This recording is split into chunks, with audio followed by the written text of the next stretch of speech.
Dernière touche avant l'inauguration officielle de l'exposition Figuridea Gorsica.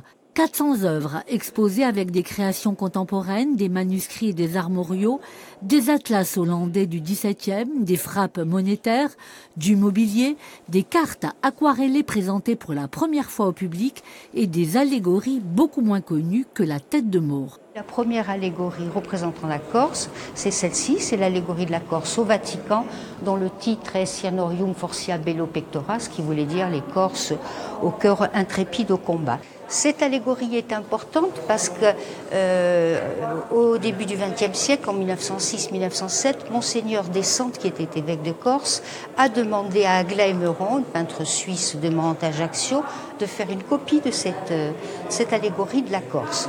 Cette allégorie de la Corse, bien sûr, n'est pas connue de tous, parfois de quelques spécialistes, mais elle est quand même très importante et elle a été reprise en illustration, notamment dans l'histoire de la Corse de l'abbé Galette ou dans d'autres ouvrages.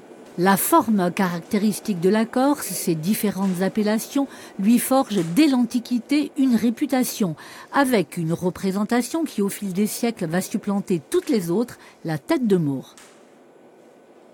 Cette tête de Maure, qui a une histoire particulière de près de 7 siècles, que nous essayons d'expliquer dans cette exposition. En tout cas, cette tête de Maure nous a été attribuée et ensuite elle va se diffuser petit à petit. Elle va se diffuser grâce aux armoriaux, mais notamment grâce à la cartographie, puisque la cartographie représentait le territoire de la Corse par cette tête de Maure. Tel un miroir pour les Corses, il est aussi question à travers l'exposition de donner quelques clés pour mieux comprendre les aspirations identitaires multiséculaires.